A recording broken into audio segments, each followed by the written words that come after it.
প্রশংসা কেবল আল্লাহ সুবহানাহু ওয়া তাআলার জন্য। দরুদ এবং সালাম নাজিল হোক প্রিয় নবী মুহাম্মদ মুস্তাফা সাল্লাল্লাহু আলাইহি ওয়াসাল্লামের প্রতি। আল্লাহুম্মা সাল্লি আলাইহি আল্লাহুম্মা বারিক আলাইহি। সম্মানিত ভাই বন্ধুগণ, শুরু হয়েছে হিজরি বর্ষের প্রথম মাস মুহররম। এই মুহররম মাস, এই মাসের কিছু জ্ঞাতব্য বিষয় আছে, এ মাসের কিছু তাৎপর্য আছে, এ মাসের কিছু করণীয় আছে, আবার কিছু বর্জনীয় কাজ আছে। আমরা সংক্ষেপে আজকে জেনে নিব যে মুহররম মাসের কি গুরুত্ব কোরআন এবং হাদিসের দৃষ্টিতে আছে এবং এই মাস উপলক্ষে একজন মুমিনের জন্য কি কি করণীয় আছে, আর এই মাস উপলক্ষে একজন মুমিনের জন্য কি কি বর্জনীয় আছে। প্রথম কথা হলো, মুহররম মাস এটি হলো কোরআনে কারীমের সূরা তাওবার ৩৬ নম্বর আয়াতে ঘোষিত বছরের ১২ মাসের ৪টি সম্মানিত মাসের অন্যতম। আল্লাহ সুবহানাহু ওয়া তাআলা কোরআনে কারীমে সূরা তাওবার ৩৬ নম্বর আয়াতে ইরশাদ করেছেন, মিনহা আরবাআতুন হুরুম। বছরের যে ১২টি মাস আছে তার মধ্য থেকে ৪টি মাস হলো সম্মানিত মাস, বিশেষ মর্যাদাপূর্ণ মাস। সেই ৪টি মর্যাদাপূর্ণ মাসের ব্যাখ্যা, তার বিশ্লেষণ দিতে গিয়ে সহিহ বুখারীতে আবু বকর রাদিয়াল্লাহু তাআলা আনহু বর্ণিত হাদিসে নবী সাল্লাল্লাহু আলাইহি সাল্লাম ইরশাদ করেছেন, সালাসুন মুতাওয়ালিয়াত। ৩টি হলো ধারাবাহিক মাস। বছরের যে ৪টি সম্মানিত মাস আছে, সেই সম্মানিত ৪ মাসের মধ্যে ৩ মাস হলো ধারাবাহিক, একটার পর একটা।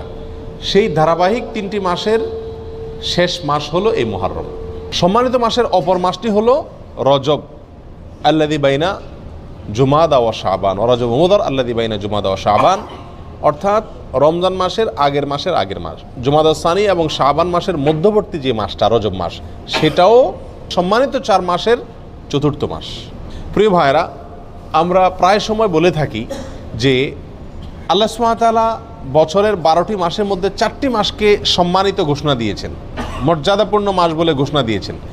আল্লাহ যে মাসকে সম্মানিত বলে ঘোষণা দিয়েছেন, মর্যাদাপূর্ণ বলে ঘোষণা দিয়েছেন, সেই মাসগুলো কখন আসে, কখন যায়, বা কোন কোন মাস সম্মানিত মাস, কোন কোন মাস সাধারণ মাস, এ সম্পর্কে আমাদের সমাজে খুব একটা ধারণা নাই বললেই চলে। আমরা এখানে যারা আছি, আমরাও বেশিরভাগ লোক জানি না কোনটা সম্মানিত মাস আর কোনটা সাধারণ মাস, ঠিক না ভাই? ঠিক। অথচ কোরআনে কারীমে আল্লাহ সুবহানাহু ওয়া তাআলা এই সম্মানিত মাস সম্পর্কে বেশ কয়েকটি আয়াতে বিস্তারিত বিবরণ উল্লেখ করেছেন। নবী সাল্লাল্লাহু আলাইহি সাল্লাম একাধিক হাদিসে এ বিষয়ে আলোচনা করেছেন। তাহলে একজন মুমিন হিসাবে আমাদের জন্য এই সম্মানিত ৪ মাস সম্পর্কে ধারণা রাখা জরুরি নাকি জরুরি না? প্রিয় ভাইরা, 2টি মাস চলে গেছে, এগুলো সম্মানিত মাস ছিল, কিন্তু আমরা কয়জন মানুষ এই মাসগুলো অতিবাহিত করার সময় মনে পড়েছে যে এটি একটি সম্মানিত মাস যাচ্ছে? কয়জন মানুষ এমন আছে? হাতে গুনে পাওয়া কঠিন হয়ে যাবে, ঠিক না ঠিক? প্রিয় ভাইরা, অতএব যে মাসটি এখন চলছে মুহররম মাস, এই মাসটিতে অন্তত আমরা এই কথা বারবার চিন্তায় আনার চেষ্টা করি, মাথায় আনার চেষ্টা করি, মনে করার চেষ্টা করি যে যেই মাসটি শুরু হয়েছে 30 দিন পর্যন্ত এই মাসটি আল্লাহ সুবহানাহু ওয়া তাআলা 4টি মাসকে বিশেষ সম্মানিত মাস বলেছেন, তার ভিতরে অন্যতম সেরা সম্মানিত মাস এটি। মুহররম শব্দের অর্থই হলো সম্মানিত। মুহররম শব্দের অর্থ কি? সম্মানিত। অতএব মুহররম মাসটি এই 4টি সম্মানিত মাসের মধ্যে আবার সবচেয়ে বেশি সম্মানিত মাস, সবচেয়ে বেশি মর্যাদাপূর্ণ মাস। আমরা আরও সহজ করে বলতে চাইলে বলতে পারি, রমজানের পরে সবচেয়ে শ্রেষ্ঠ মাস হলো এই মুহররম মাস। প্রিয় ভাইরা, কিন্তু মুহররম মাস আসে যায়, কখন আসে কখন যায় আমাদের কোনো খোঁজ খবরও থাকে না, ঠিক কি না? একজন সম্মানিত মানুষ সামনে আসলে আমার চলাফেরার ভিতরে একটা পরিবর্তন হয় কি হয় না? আপনি হয়তো পাও মেলে বসে আছেন, আপনার শ্বশুর আসছেন, আপনার বাবা আসছেন, আপনার শিক্ষক আসছেন, মুরব্বী আসছেন, তো আপনি নড়ে চড়ে বসেন কিনা? সম্মানিত মাস আসছে, কিন্তু আমাদের ভিতরে কোনো নড়ে চড়ে বসা বসি নাই। আমরা আগে যেমন ছিলাম এ মাসেও তেমন আছি। এর মূল কারণ হলো আমরা জানিই না যে এটি একটি সম্মানিত মাস। এই মাসকে আল্লাহ তাআলা কি দিয়েছেন? সম্মান দিয়েছেন, মর্যাদা দিয়েছেন, ঠিক না ভাই? ঠিক। প্রিয় ভাইরা, অতএব যে মাসটি শুরু হয়েছে এই মাসটি সম্মানিত মাস, এই কথাটি আমাদেরকে মনে রাখতে হবে, বারবার মনে আনতে হবে। সম্মানিত মাসের করণীয় কি? সবচেয়ে বড় কথা হলো সম্মানিত মাসের সম্মান দেওয়া। সম্মানিত মাসের কি দেওয়া? সম্মানী মানুষকে যেরকম সম্মান দিতে হয়, আল্লাহ যেহেতু এই মাসকে সম্মানিত ঘোষণা করে দিয়েছেন, অতএব এই মাসকে সম্মান দেওয়া। এই মাসকে সম্মান আমরা কিভাবে দেব? নেক কাজ, ভালো কাজ, পাঁচ ওয়াক্ত সালাত ইত্যাদি এগুলোকে সময় মতো আদায় করব। অন্য মাসে যদি একটু গাফলতি করি, এই মাসে গাফলতি করব না। এই কথা মাথায় রেখে যে এটা সাধারণ মাস না, এটা কি মাস? সম্মানিত মাস। যারা সবসময় বিড়ি সিগারেট খায় এরা কিন্তু শ্বশুরের সামনে খায় না, ঠিক কি না? কেন? যে আমি খারাপ কাজ করি, কিন্তু তাই বলে শ্বশুরের সামনে খারাপ কাজ করে আর ডবল খারাপ কাজ করব না, ঠিক কি না? অতএব একজন মুমিন একটি সম্মানিত মাস, একটি মর্যাদাপূর্ণ মাস যখন অতিবাহিত করবেন, তিনি তখন অন্য সময় যে গুনাহের কাজগুলো করেন, এই মাসে সে গুনাহের কাজগুলো করতে ভাববেন যে এই মাসকে আল্লাহ সম্মান দিয়েছেন, আল্লাহর দেওয়া সম্মানকে আমার রক্ষা করতে হবে, বিধায় গুনাহ করা যাবে না। আল্লাহ কোরআনে বলছেন, ফালা তাজলিমু ফিহিন্না আনফুসাকুম, তোমরা সম্মানিত মাসসমূহে নিজেদের প্রতি কি করো না? অবিচার করো না। বিভিন্ন তাফসীরের কিতাবে উলামা ইকরাম লিখেছেন যে এখানে অবিচার করা বলতে আল্লাহ সুবহানাহু ওয়া তাআলা গুনাহের কথা বুঝিয়েছেন, অর্থাৎ এই সম্মানিত মাসসমূহে নিজের প্রতি নিজে অবিচার করো না, পাপাচার করে গুনাহের কাজ করে। অন্য সময়ও গুনাহ করা নিষেধ, কিন্তু সম্মানিত মাসে গুনাহ করার নিষেধাজ্ঞার মাত্রাটা আরও বেশি, গুরুত্বটা বেশি। প্রিয় ভাইরা, অতএব এই মাসে অন্তত মাঝে মধ্যে মনে করব, স্মরণ করার চেষ্টা করব যে এটি একটা কি মাস যাচ্ছে? সম্মানিত মাস যাচ্ছে। আর সম্মানিত 4টি মাস মুখস্থ করে নিব, জিলকদ, জিলহজ, মুহররম, আর 4 নম্বর হলো রজব, রমজান মাসের আগের মাস। মনে থাকবে তো ইনশাআল্লাহ? প্রিয় ভাইরা, মুহররম মাসের একটি বিশেষ করণীয় আছে, আর সেই করণীয়টা হলো এ মাসে বেশি বেশি নফল রোজা রাখা, নফল সিয়াম রাখা। নবী সাল্লাল্লাহু আলাইহি সাল্লাম সহিহ মুসলিমের হাদিসে আসছে, তিনি ইরশাদ করেছেন, আফদালুস সিয়ামি বা'দা রমাদান শাহরুল্লাহিল মুহররম, রমজানের পরে সবচেয়ে উত্তম রোজা হলো আল্লাহর মাস মুহররম মাসের রোজা। আল্লাহর মাস মুহররম মাসের রোজা। মুহররম মাসকে কার মাস বলা হয়েছে ভাই? আল্লাহর মাস বলা হয়েছে। কে বলেছেন? রাসূল করিম সাল্লাল্লাহু আলাইহি ওয়াসাল্লাম। অতএব এই মাসটির বিশেষ মর্যাদা, এক তো সম্মানিত 4 মাসের একটি মাস, আরেকটি মর্যাদা পেলাম যে এই মাসকে আল্লাহর মাস বলে নবী সাল্লাল্লাহু আলাইহি ওয়াসাল্লাম এই মাসকে বিশেষ সম্মান দিয়েছেন। বলে অন্যগুলা কার মাস? অন্যগুলাও আল্লাহর মাস, কিন্তু এটাকে আল্লাহর দিকে সম্বন্ধ করে এই মাসের বিশেষ মর্যাদা, স্পেশাল মর্যাদার কথা ইঙ্গিত করা হয়েছে। প্রিয় ভাইরা, অতএব এই মাসের করণীয় হলো বেশি বেশি নফল রোজা রাখা। রমজানের পরে সবচেয়ে উত্তম নফল রোজার জন্য উত্তম মাস হলো এই মাস, নফল রোজার শ্রেষ্ঠ মাস মুহররম মাস। প্রিয় ভাইরা, আমরা বেশিরভাগ মানুষ মুহররম মাস উপলক্ষে আশুরার 1-2 রোজা রাখি, ওইটা আশুরা উপলক্ষে, ওইটা ভিন্ন। মুহররম হিসাবে এই মাসে নবী সাল্লাল্লাহু আলাইহি সাল্লাম রোজা রাখার গুরুত্ব বর্ণনা করেছেন, রমজানের পরে সবচেয়ে বেশি রোজার জন্য গুরুত্বপূর্ণ মাস হিসেবে অভিহিত করেছেন।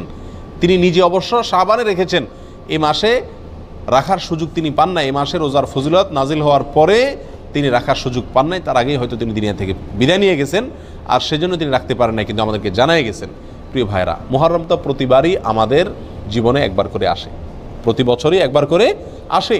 এই মুহররম উপলক্ষে যদি আমি 1-2 রোজাও রাখতে না পারি, তাহলে আমি কি জবাব দেব রাসূলুল্লাহ সাল্লাল্লাহু আলাইহি ওয়াসাল্লামের কাছে? কথা বুঝে আসছে? এই মুহররম উপলক্ষে যদি 1টি রোজাও আমি না রাখি, তাহলে নবী সাল্লাল্লাহু আলাইহি ওয়াসাল্লাম যে মাসের রোজার এত গুরুত্ব বর্ণনা করছেন, সেটাকে আমি কোনো কি করলাম না? কেয়ারই করলাম না, পাত্তাই দিলাম না, ঠিক না ভাই? ঠিক। এই জন্য ভাই, সুযোগ অনুযায়ী অন্তত 1-2 রোজা হলেও রাখার চেষ্টা করি। নিজে যদি রাখতে না পারি, নিজেদের বন্ধুবান্ধব, পরিবার যারা রাখার মতো সুযোগ আছে, ডিউটির চাপ নাই, কষ্টের ডিউটি নাই, তাদেরকে অন্তত উৎসাহিত করি এবং নিজে মাথায় রাখি, নিয়ত রাখি, আল্লাহ যখনই তৌফিক দিবেন মুহররম মাস উপলক্ষে এই মাসে নফল রোজা রাখার গুরুত্ব রয়েছে, সেই জন্য অন্তত 1-2 রোজা হলেও রাখার চেষ্টা করি। রাখবো তো ইনশাআল্লাহ? আল্লাহ তাআলা আমাদের সকলকে তৌফিক দান করেন। প্রিয় ভাইরা, এ হলো মুহররম মাস উপলক্ষে করণীয়। একমাত্র করণীয় হলো এই মাসে বেশি বেশি নফল রোজা রাখা, আর সম্মানিত মাস হিসেবে গুনাহের কাজ কম করা, নেকির কাজ ভালো করে বেশি করে করার চেষ্টা করা, যুদ্ধ বিগ্রহ না করা। এই মাসের একটা বিশেষ দিন আছে আশুরা, যেটা মুহররমের 10 তারিখে হয়ে থাকে। এই আশুরা উপলক্ষে আমাদের বেশ কিছু করণীয় আছে, আবার কিছু বর্জনীয় আছে। করণীয় কাজ কি সে বিষয়ে বলার আগে বলতে চাই, নবী করিম সাল্লাল্লাহু আলাইহি সাল্লাম মক্কা থেকে যখন মদিনায় হিজরত করে আসলেন, তিনি দেখলেন যে মদিনার মানুষেরা, ইহুদিরা, মদিনায় ইহুদিদের বসবাস ছিল, তাদেরকে তিনি দেখতে পেলেন যে তারা আশুরার দিন অর্থাৎ মুহররমের 10 তারিখে রোজা রাখে। তখন নবী করিম সাল্লাল্লাহু আলাইহি সাল্লাম তাদেরকে জিজ্ঞেস করলেন যে তোমরা এই দিনে রোজা রাখো কেন, রহস্য কি, কী কারণে রোজা রাখো? তখন ইহুদিরা নবী সাল্লাল্লাহু আলাইহি সাল্লামকে জবাব দিলেন যে এই দিনে আমরা রোজা এই জন্য রাখি যে এই দিনে আল্লাহ সুবহানাহু ওয়া তাআলা তার নবী আমাদের নবী অর্থাৎ বনী ইসরাইলের নবী, ইহুদিদের নবী মুসা আলাইহিস সালামকে এবং তার জাতি বনী ইসরাইলকে আল্লাহ তাআলা মুক্তি দিয়েছেন। ফেরাউনের অধীনে তারা কৃতদাস হিসাবে দীর্ঘদিন বন্দী ছিলেন, জুলুমের শিকার ছিলেন। আল্লাহ তাআলা তাদেরকে মুক্তি দান করেছেন, ফেরাউনকে ডুবিয়েছেন সমুদ্রে, ফেরাউনকে ডুবিয়েছেন, আর মুসা আলাইহিস সালামকে এবং বনী ইসরাইলকে আল্লাহ তাআলা রক্ষা করেছেন। তাহলে বনী ইসরাইল জাতির প্রতি মুসা আলাইহিস সালামের প্রতি আল্লাহ তাআলা অনুগ্রহ নাজিল করেছেন, তাকে এবং তার জাতিকে স্বাধীনতা দিয়েছেন, মুক্তি দিয়েছেন। আর সেই জন্য আমরা তার উম্মত হিসাবে শুকরিয়া আদায় করে এই দিন রোজা রাখি। নবী করিম সাল্লাল্লাহু আলাইহি সাল্লাম তাদের এই কথা শুনে বললেন, নাহনু আহাক্কু বিমূসা, তোমরা মুসা আলাইহিস সালামের অনুসারীর দাবি করো ঠিক আছে, কিন্তু মুসা আলাইহিস সালামের অনুসারী হিসাবে তোমরা যত না সত্য তার চাইতে বেশি সত্যবাদী অনুসারী হিসাবে আমরা। অতএব মুসা আলাইহিস সালামের প্রতি আল্লাহর অনুগ্রহ নাজিল হয়েছে এই দিনে, সেই উপলক্ষে তোমরা যদি শুকরিয়া আদায় করে আল্লাহর কাছে রোজা রাখো, তাহলে আমাদের রোজা রাখার অধিকার আরও বেশি। এই নবী সাল্লাল্লাহু আলাইহি সাল্লাম তখন সাহাবা একরামকে বললেন যে তোমরাও কি করবে, আশুরার দিনে রোজা রাখবে, তবে ইহুদিদের সঙ্গে ব্যতিক্রম করবে। ইহুদিদের সঙ্গে কি করবে, ব্যতিক্রম করবে। আর ব্যতিক্রমটা হলো এই যে তারা একটি রোজা রাখে, আমরা দুইটা রাখবো। তারা রাখে শুধু আশুরার দিনে, আমরা রাখবো তার সাথে আরেকটা রোজা যোগ করে। এই আরেকটা রোজা যোগের ব্যাপারে কোনো কোনো বর্ণনা আসছে একটা আগে অথবা একটা পরে, অর্থাৎ 9, 10 অথবা 10, 11। আশুরা তো 10 তারিখের রোজা, তার সাথে একটা আগে অথবা পরে যে কোনো একদিন একটা রোজা যোগ করে হয় 9, 10 আর না হয় 10, 11 রাখার জন্য বলা হয়েছে। যদিও সেই হাদিসকে ওলামা একরামের কেউ কেউ সহিহ বলেছেন, কেউ কেউ জয়ীফ বলেছেন। তবে নবী করিম সাল্লাল্লাহু আলাইহি ওয়াসাল্লাম তার মৃত্যুর আগের বছর বা তিনি তার মৃত্যুর বছর বলেছিলেন যে আল্লাহ যদি আমাকে আগামী বছর হায়াতের বাঁচিয়ে রাখেন, আমি যদি বেঁচে থাকি, তাহলে লাসুমান্না তাসিআ ওয়াল আশিরা, তাহলে আমি আগামী বছর মুহররম আসলে, আশুরা আসলে 9 এবং 10 2 দিন রোজা রাখব। এই হাদিস থেকে বোঝা গেল নবী সাল্লাল্লাহু আলাইহি সাল্লামের আকাঙ্ক্ষা ছিল, তার নিয়ত ছিল, তার ইচ্ছা ছিল আশুরার সাথে আগের দিন রোজা মিলিয়ে রাখা, অর্থাৎ 9, 10, 11 না। এই জন্য ওলামা একরাম বলেন সবচেয়ে উত্তম হলো আশুরা উপলক্ষে একজন মুমিনের জন্য 2টা রোজা রাখা। আর সে 2টা রোজা হলো কোনটা, 9 এবং 10। কথা বোঝা আসছে? শুধু 10 তারিখের রোজা রাখা যাবে কিনা, যে 2টা রাখতে পারতেছে না সে কমপক্ষে একটা রাখতে পারবে কিনা, এ বিষয়ে ওলামা একরাম অনেকে বলেছেন এটা অনুচিত হবে, মাকরুহ হবে। কেন? কারণ হলো ইহুদিদের সাথে মিল হয়ে যায়, নবী সাল্লাল্লাহু আলাইহি ওয়াসাল্লাম ইহুদিদের থেকে ব্যতিক্রম করতে বলেছেন, সেজন্য একটা রাখা উচিত নয়। আর অন্যান্য ওলামা একরাম বলেন যে নাই মামার চাইতে কানা মামা ভালো, একেবারে 2টা যদি না রাখতে পারে কমপক্ষে একটা রাখলো। কথা বুঝে আসছে? তো যাই হোক, 2টা রাখা উত্তম, আর সেটা হলো 9 এবং 10। নবী সাল্লাল্লাহু আলাইহি সাল্লাম আশুরার রোজার ফজিলত তালাশের জন্য, এই রোজার ফজিলত অন্বেষণের জন্য যত চেষ্টা করতেন, রমজানের ফরজ রোজার পরে অন্য কোনো নফল রোজার ব্যাপারে, নফল রোজার ফজিলত আহরণ করার ব্যাপারে এত বেশি চেষ্টা তিনি করতেন না বলে হাদিসে প্রমাণিত। এক বর্ণনা আসছে, নবী সাল্লাল্লাহু আলাইহি সাল্লাম বলেছেন, আবু হুরায়রা রাদিয়াল্লাহু তাআলা বর্ণনা করছেন হাদিসটি, যে নবী সাল্লাল্লাহু আলাইহি সাল্লাম ইরশাদ করেছেন, সিয়ামু ইয়াউমি আশুরা আহতাসিবু আলাল্লাহি আন ইউকাফিরা সানাতাল্লাতী ক্বাবলা, আশুরার দিনে যদি কেউ রোজা রাখে, আল্লাহর প্রতি আমার ধারণা হলো আল্লাহ তাআলা তার পিছনের 1 বছরের গুনাহ মাফ করে দিবেন। ছোট ছোট যে অপরাধগুলো হয়ে থাকে এগুলো আল্লাহ তাআলা মাফ করে দিবেন যদি কেউ কি রাখে, আশুরার রোজা রাখে। প্রিয় ভাইয়েরা, এই রোজার এত বেশি গুরুত্ব যে মদিনাতে সাহাবা একরাম ফরজ রোজা ছাড়া অন্য কোন নফল রোজার জন্য নিজের শিশুদেরকে রোজা রাখাইতেন না, বা রাখাইতেন বলে জানা যায় না, কিন্তু আশুরার রোজা তাদের ছোট ছোট শিশুদেরকে দিয়ে রাখাইতেন। এবং শুধু রাখাইতেন তা নয়, বাচ্চারা যাতে রোজাটা রাখতে পারে, যাতে ক্ষুধার তাড়নায় ভেঙে না ফেলে, সেজন্য তাদেরকে খেলনা ইত্যাদি দিয়ে ভুলায় রাখতেন। এইসব কিছু থেকে আশুরার রোজার গুরুত্ব একজন মুমিনের কাছে পরিষ্কারভাবে ফুটে ওঠে। এই জন্য ভাই, মুহররমের 10 তারিখে আমরা কি রাখবো? ইনশাআল্লাহ রোজা রাখবো, আর তার সাথে 9 তারিখ মিলিয়ে রাখবো। বাংলাদেশে যারা আছেন তারা বাংলাদেশের আকাশে যেহেতু একদিন পরে চাঁদ দেখা যায়, সৌদি আরবের পরে, আমাদের ভৌগোলিকভাবে আমাদের অবস্থানের কারণে একদিন পরে যেহেতু আমাদের আকাশে চাঁদ দেখা যায়, সেহেতু আমরা এদেশের একদিন পরেই সাধারণত কি রেখে থাকি, আপনার আশুরা রোজা রেখে থাকি। আল্লাহ তাআলা আমাদের সকলকে আমলটা করার তৌফিক দান করেন। প্রিয় ভাইরা, এই ঘটনা থেকে, এই আলোচনা থেকে আমরা জানতে পারলাম আশুরা এটা একটি বিজয়ের দিন। আশুরার দিনটা একটা কিসের দিন? বিজয়ের দিন, একটা মুক্তির দিন। কার মুক্তির দিন? মুসা আলাইহিস সালামের। কার বিজয়ের দিন? মুসা আলাইহিস সালাম এবং বনী ইসরাইলের। আল্লাহর একজন উলুল আজম নবী, একজন সিনিয়র একজন নবী, মুসা আলাইহিস সালামের বিজয়ের দিন, তার প্রতি আল্লাহর রহম নাজিলের দিন, মুক্তির দিন, ঠিক কিনা? এবং সেই হিসাবে আমরা বলতে পারি এটা একটি মূলত সুখের দিন। একটি কিসের দিন? সুখের দিন। বিজয়ের দিন হিসাবে কি? সুখের দিন। আর এই জন্য তো শুকরিয়া আদায় করে রোজা রাখতে হয়। কিন্তু আমাদের দেশে শতকরা ৯৯ জন মানুষ আশুরা বলতে জানে এটা হলো শোকের দিন, সুখের উল্টা শোকের দিন, ঠিক না ভাই? ঠিক। আমাদের দেশে মানুষ জানে আশুরা মানে কারবালার দিন। আশুরা মানে কিসের দিন ভাই? কারবালার দিন। আশুরা আসলে মানুষ জানে যে এই দিনে কারবালা একটা নির্মম হত্যাকাণ্ডের ঘটনা ঘটেছিল, এটা মানুষ জানে। কিন্তু এর পিছনের যে ইতিহাস, এর যে আরো গোড়ার ইতিহাস, এর যে মূল এবং আসল ইতিহাস, মুসা আলাইহিস সালামের বিজয়ের ঘটনা, সেটা আমাদের দেশে মানুষ কি করে না? জানে না। প্রিয় ভাইরা, এই দিনটিতে বিজয় হয়েছিল মুসা আলাইহিস সালামের, সেটি হলো এই দিনের মূল ঘটনা, আসল ঘটনা। আর সেই ঘটনাকে কেন্দ্র করেই নবী সাল্লাল্লাহু আলাইহি ওয়াসাল্লাম রোজা রাখতে আমাদেরকে কি করেছেন? নির্দেশ করেছেন। সেটা আমাদের জন্য পালনীয়। কিন্তু একই দিনে ঘটনাচক্রে আরেকটি দুর্ঘটনাও ঘটে গিয়েছিল। একটি নির্মম, পৃথিবীর ইতিহাসের নির্মমতম হত্যাকাণ্ড ঘটে গিয়েছিল। নবী সাল্লাল্লাহু আলাইহি সাল্লামের অত্যন্ত প্রিয় দৌহিত্র হোসেন রাদিয়াল্লাহু তাআলা আনহুকে অত্যন্ত নির্মমভাবে হত্যা করা হয়েছিল কারবালায়। প্রিয় ভাইরা, এই কারণে আমাদের অনেক ভাইরা মনে করেন যে তাহলে এই দিনে আর সুখ পালন করা যাবে না, এই দিনে আর আল্লাহর প্রতি শুকরিয়া আদায় করে রোজা রাখা যাবে না। তাহলে কি করতে হবে? শোক পালন করতে হবে। এই ঘটনাকে বোঝানোর জন্য একটা ছোট এক্সাম্পল, ছোট একটি উপমা দিয়ে থাকি। সেটা হলো, ধরুন 16 ডিসেম্বর আমাদের বিজয় দিবস। বাংলাদেশে মানুষকে আল্লাহ তাআলা বিজয় দান করেছেন 16 ডিসেম্বরে। 16 ডিসেম্বরের বিজয় দিবস মানে খুশির দিন, আনন্দের দিন, শুকরিয়া আদায় করার দিন। এই দিনে ঘটনাচক্রে যদি বিজয়ের ঘটনার বহু বছর পরে যদি এই দিনে কোনো দুর্ঘটনা ঘটে, কোনো বন্যা, প্লাবনে হাজার হাজার মানুষ মারা যায়, তাহলে কি এই দিনটা বিজয় দিবস পরিবর্তন হয়ে শোকের দিবস হয়ে যাবে? কখনো হবে?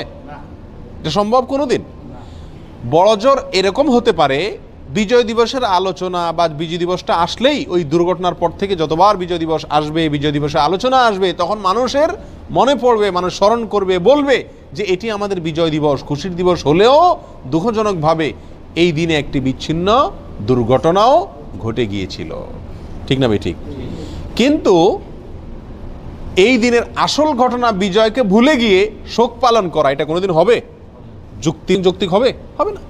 অতএব কারবালার যে ঘটনা ঘটেছিল সেটাও 10ই মুহররম ঘটেছিল, কিন্তু এই দিনে আসল যে ঘটনা ঘটেছে মুসা আলাইহিস সালামের বিজয়, সেটা কোনোদিন চাপা পড়ে যাওয়া এটা যুক্তিসঙ্গত নয়। বিধায় একজন মুমিন আশুরা আসলে সর্বপ্রথম তার মাথায় চলে যাবে কোন দিন? মুসা আলাইহিস সালামের বিজয়ের দিন। এরপরে পাশাপাশি একই দিনে যেহেতু আরেকটি নির্মম ঘটনা ঘটেছে, সেটাও তার মনে আসতে পারে। এবং সে উপলক্ষে হোসেন রাদিয়াল্লাহু তাআলা আনহু সহ তার পরিবারের সদস্যরা যারা নির্মমভাবে নিহত হয়েছিলেন, হত্যা করা হয়েছিল, তাদের জন্য আল্লাহ সুবহানাহু ওয়া তাআলার কাছে দোয়া করতে পারেন।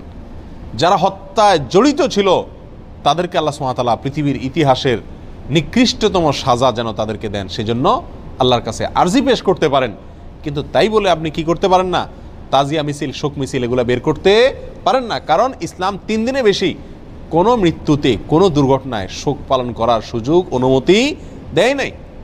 অতএব রাজনৈতিক আপনার বিভিন্ন দলগুলো তাদের শোক পালন করে থাকে বছরকে বছর, যুগ যুগ ধরে, সেটা ভিন্ন বিষয়। কিন্তু ইসলামী শরীয়তে কোনো মানুষের মৃত্যুর পরে 3 দিনের বেশি শোক পালন করার কোনো সুযোগ, অনুমোদন নাই। প্রিয় ভাইরা, অতএব আশুরা উপলক্ষে প্রথম আমাদেরকে খেয়াল রাখতে হবে যে আমাদের ধারণাটাকে পরিবর্তন করতে হবে। এই দিনটি কারবালার দিন নয়, এই দিনটি হলো মুসা আলাইহিস সালামের বিজয়ের দিন। পাশাপাশি কারবালার ঘটনাও ঘটেছে। আল্লাহ তাআলা আমাদেরকে সঠিকটা বোঝার তৌফিক দান করেন। প্রিয় ভাইয়েরা, এখন আমরা এই দিনে কি আসলে যেহেতু 2টা ঘটনায় ঘটছে, কোনটাকে আমরা বড় করে দেখব? মুসা আলাইহিস সালামের বিজয়কে বড় করে দেখব, নাকি হোসেন রাদিয়াল্লাহু তাআলা আনহুর মৃত্যুকে, শাহাদাতকে, শোকের দিনটাকে, শোকটাকে বড় করে দেখব? কোনটাকে বড় করে দেখব? মুসা আলাইহিস সালামের বিজয়টাকে বড় করে দেখব। কেন? 2 কারণ। নাম্বার 1, মুসা আলাইহিসসালামের বিজয়ের খবর দিয়ে গেছেন মুহাম্মদ সাল্লাল্লাহু আলাইহি ওয়াসাল্লাম, এবং তিনি ওই বিজয় পালন করা, রোজা রাখার মাধ্যমে সেই বিজয় পালন করার জন্য আমাদেরকে শিক্ষা দিয়ে গেছেন। ঠিক না ভাই? ঠিক। শুকরিয়া আদায় করার জন্য রোজা রাখার আদর্শ তিনি রেখে গেছেন। তার আদর্শ পরিবর্তন হওয়ার কোনো সুযোগ আছে? আল্লাহ সুবহানাহু ওয়া তাআলা বলেছেন, আল ইয়াউমা আকমালতু লাকুম দীনাকুম ওয়া আতমামতু আলাইকুম নিআমাতি ওয়া রাদিতু লাকুমুল ইসলামা দীনা। তোমাদের প্রতি আজ আমি ইসলামকে পরিপূর্ণ, আমার নিয়ামতকে পরিপূর্ণ করে দিয়েছি। ইসলামের মধ্যে নবী সাল্লাল্লাহু আলাইহি সাল্লামের ইন্তেকালের পরে, তার মৃত্যুর পরে আর কোনো জিনিস যোগ হওয়া অথবা বিয়োগ হওয়ার কোনো সুযোগ নাই। অতএব নবী সাল্লাল্লাহু আলাইহি সাল্লামের মৃত্যুর বহু বছর পরে কারবালার ঘটনা ঘটেছে, বিধায় কারবালার ঘটনাকে কেন্দ্র করে কোনো কর্মসূচি যদি দিতে হয়, একই দিনে নবী সাল্লাল্লাহু আলাইহি সাল্লামের কর্মসূচি থাকে, দেওয়া কর্মসূচি থাকে, তাহলে কোনটা অগ্রাধিকার পাওয়ার কথা? নবী সাল্লাল্লাহু আলাইহি সাল্লামের দেওয়া কর্মসূচি, তার শেখানো বাতানো আমলের অগ্রাধিকার হওয়া যুক্তির দাবি। ঠিক না ভাই? ঠিক। প্রিয় ভাইয়েরা, অতএব এই দিনে আমাদের যে ভুল একটি কালচার আমাদের সমাজে প্রচলিত আছে, সেটা হলো এই দিন উপলক্ষে আমাদের সমাজে সবচেয়ে বড় ভুল, এই দিন উপলক্ষে সবচেয়ে বড় ভুল হলো যে এই দিনটাকে আমরা মনে করি কারবালার দিন। এই দিনটার আসল ইতিহাসটাকে আমরা জানি না। প্রিয় ভাইরা, এর পিছনে আমাদের মিডিয়ার বিশাল বড় ভূমিকা। আমাদের দেশের যে সমস্ত মিডিয়া আছে, সেটা প্রিন্ট মিডিয়া হোক আর ইলেকট্রনিক মিডিয়া হোক, এই সব মিডিয়াগুলো সব সময় দেখবেন সুন্নাহকে কখনো এরা প্রচার করে না, সবসময় বেদাতকে ফলাও করে এবং প্রচার করে, সুন্নাহকে দমিয়ে রাখার চেষ্টা করে মিডিয়াগুলো। যেমন এই আশুরাকে কেন্দ্র করে আপনারা দেখবেন ঢাকা শহরের পুরান ঢাকায় মিরপুরে দুই একটা জায়গাতে 200, 150, 100 ছোট ছোট বাচ্চা পোলাপান, এরা তাজিয়া মিছিল মানে শোক মিছিল বের করে, কারবালার ঘটনাকে স্মরণ করে আশুরার দিনে শোক মিছিল বের করে। ওই মিছিলের ঘটনাকে, ওই মিছিলকে আপনার সারাদিন টেলিভিশন, রেডিও, পত্রপত্রিকায় ফলাও করে প্রকাশ করে, এবং ওই দিনের সংবাদের অন্যতম শিরোনাম থাকে সমস্ত মিডিয়াগুলোতে, আজ পবিত্র আশুরা। আজকের এই দিনে মহানবী হজরত মুহাম্মদ সাল্লাল্লাহু আলাইহি সাল্লামের প্রিয় দৌহিত্র হুসাইন রাদিয়াল্লাহু তাআলা আনহুকে কারবালার প্রান্তরে, ইরাকের কারবালার প্রান্তরে নির্মমভাবে শহীদ করেছে অমুক অমুক অমুক অমুকে। এখানে বলতে বলতে কোনো কোনো মিডিয়াতে, বিশেষ করে রেডিও চ্যানেলগুলোতে বিশিষ্ট সাহাবী, কোরআনের লেখক, ওহির লেখক মুআবিয়া রাদিয়াল্লাহু তাআলা আনহুকে অকথ্য ভাষায় গালিগালাজ করা হয়। কথা বুঝে আসছে? এবং সংবাদে আরও বলা হয় এই দিনটি উপলক্ষে রাজধানী ঢাকা সহ দেশের বিভিন্ন জায়গায় তাজিয়া মিছিল বের করা হয়েছে, অর্থাৎ শোক মিছিল বের করা হয়েছে। প্রিয় ভাইয়েরা, 150-200 লোকের 2-3টা মিছিল, এটা সারাদিন সংবাদে বলে। একই দিনে মহানবী হযরত মুহাম্মদ সাল্লাল্লাহু আলাইহি সাল্লামের সুন্নাহকে পালন করতে গিয়ে, নির্দেশকে পালন করতে গিয়ে সারা দেশে লক্ষ লক্ষ মানুষ নফল রোজা রেখেছেন, সেই কথা কিন্তু কোনো মিডিয়া কি করে না, বলে না। যার কারণে মানুষ ওই ভুলটা জানে, সঠিকটা জানে না, বেদাত জানে, সুন্নাহ জানে না, একটা জানে আরেকটা জানে না। ঠিক না ভাই? ঠিক। প্রিয় ভাইরা, অতএব আমাদেরকে সঠিকটার প্রচার করতে হবে। এই জাতীয় বিষয়গুলোকে বেশি বেশি কি করতে হবে? প্রচার করতে হবে। আজ মিডিয়াতে যদি এই দিনের মূল ঘটনা যেটি হাদিসে বর্ণিত হয়েছে সেটি যদি আসতো, পাশাপাশি কারবালা ঘটনাও আসতো, তাহলে সেটা কি ছিল না? দোষণীয় ছিল না। আল্লাহ তাআলা আমাদের সকলকে আশুরা উপলক্ষে যে সমস্ত ভুল ধারণা আছে, ভ্রান্ত ধারণা আছে, সেগুলোকে সংশোধন করবার তৌফিক দান করুন। আল্লাহ তাআলা আমাদের সকলকে আশুরা উপলক্ষে একমাত্র আমল হলো নফল রোজা রাখা। আর আমাদের তাজিয়া মিছিল যারা করে, তারা চাঁদা টাদা উঠায় ওই দিন ভালো করে আরও খিচুড়ি খায়। যেদিন হাদিসে নফল রোজা রাখতে বলছে, কানাই বন্ধ করতে বলছে, তারা ওই দিন আরও বেশি কি খায়? খিচুড়ি খায়। ডেক বসায় দেখবেন মোড়ে মোড়ে, এবং খিচুড়ি পাকায়, বিতরণ করে খায়। প্রিয় ভাইরা, এই দিনটি নফল রোজার দিন, এই দিনটি মুসা আলাইহিস সালামের বিজয়ের দিন, পাশাপাশি একটি নির্মম ঘটনার দিন। কোনো মুমিনের জন্য এটা কষ্টের কারণ না হয়ে থাকতে পারে না। নবী সাল্লাল্লাহু আলাইহি সাল্লামের প্রিয় নাতিকে নির্মমভাবে হত্যা করা হয়েছে সপরিবারে, এই ঘটনায় ব্যথিত না হয়ে কোনো মুমিন থাকতে পারে না। অতএব আমরা সকলেই ব্যথিত। আমরা আল্লাহর কাছে বিচার চাই হত্যাকারীদের, আল্লাহর কাছে মর্যাদা চাই নিহতদের। কিন্তু তাই বলে নবী সাল্লাল্লাহু আলাইহি সাল্লামের বাতানো আমল, আদর্শ, সুন্নাহ সেটা চাপা পড়ে যাবে, ভুলে যাব আমরা। এর চাইতে জুলুমের কথা, এর চাইতে অবিচারের কথা আর কিছুই হতে পারে না। আল্লাহ তাআলা আমাদের সকলকে মুহররম মাসের তাৎপর্য, করণীয়, আশুরার তাৎপর্য, করণীয় ভুল ধারণাগুলোকে সংশোধন করবার এবং বর্জনীয় কাজগুলোকে ছাড়বার তৌফিক আল্লাহ তাআলা দান করুন।